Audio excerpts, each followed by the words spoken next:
Caríssimos irmãos, nós encerramos o nosso tempo do Natal com as festas próprias que caracterizam esse tempo e agora iniciamos o que nós chamamos na nossa liturgia de tempo comum.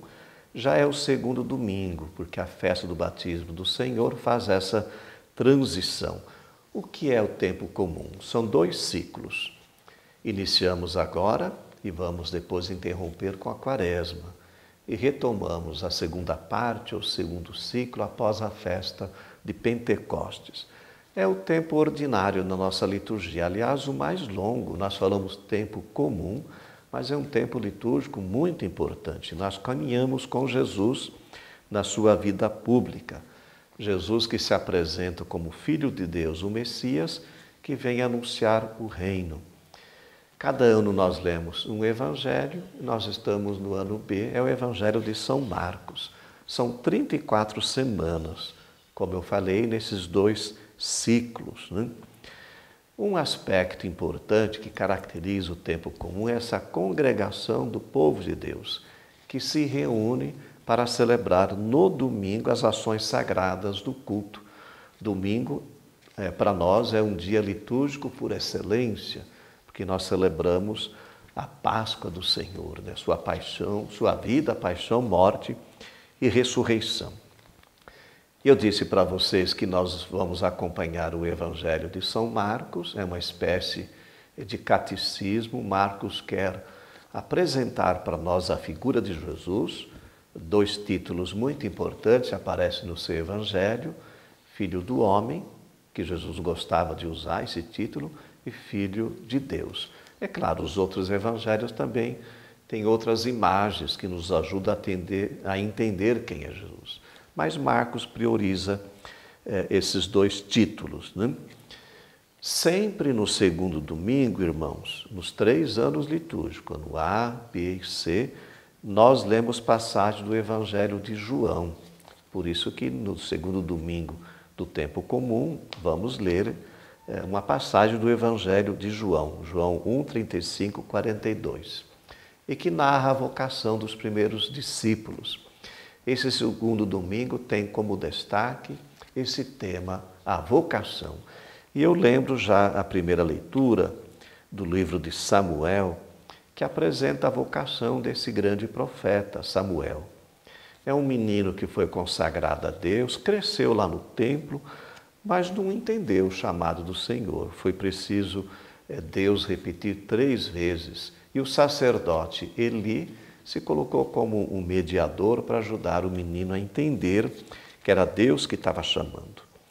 E após discernir a voz de Deus, olha o que ele diz: fala, Senhor, que teu servo escuta.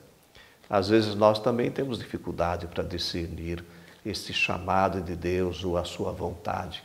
Vamos pensar, irmãos e irmãs, nos nossos adolescentes, nos nossos jovens. Hoje não é muito fácil discernir uma vocação.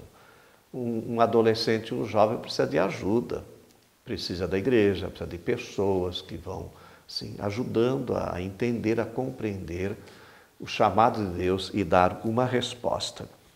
Depois também no próprio Evangelho, o texto fala da missão de João Batista, né, que aponta a Jesus como o Cordeiro de Deus, uma imagem belíssima, tão forte que entrou na nossa liturgia, né? Nós rezamos na missa: Cordeiro de Deus, que tirais o pecado do mundo, né?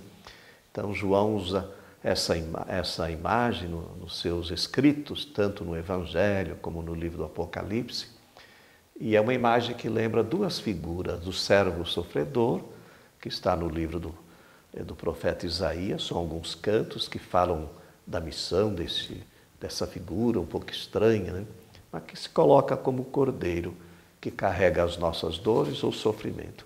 Ou o cordeiro da Páscoa, quando os judeus celebravam essa festa e que lembra essa redenção que Deus oferece. Jesus é esse cordeiro que carrega as nossas dores e vem para nos redimir, nos salvar. Logo depois vem a vocação dos primeiros discípulos, né? E é interessante que há um diálogo de Jesus com ele. Jesus faz uma pergunta: o que vocês estão procurando, né? Ao ser interrogado pelos mesmos sobre o seu lugar de morada, Jesus continuou e disse assim: vinde ver. para mostrar que a vocação é uma experiência, né, que nós fazemos de encontro com Jesus, né? O texto fala que eles foram e permaneceram com ele aquele dia. André conduziu também o seu irmão Simão Pedro a Jesus. E depois, na segunda leitura, um trecho da carta de Paulo aos Coríntios, ele apresenta para nós um caminho de pureza e de santidade no nosso corpo, na nossa sexualidade. Olha que bonito que Paulo fala, que o nosso corpo é templo do Espírito. Por isso nós glorificamos a Deus com o nosso corpo. É uma nossa vocação também. Então a vocação é essa experiência, né? É sempre Deus que toma a iniciativa, nós procuramos responder. A vocação é pessoal, ninguém pode responder pelo outro. Pode ser um meio, uma mediação, pode ajudar. Eu posso ajudar alguém, um jovem, por exemplo, a discernir a sua vocação, mas a resposta tem que ser dele, é pessoal, né?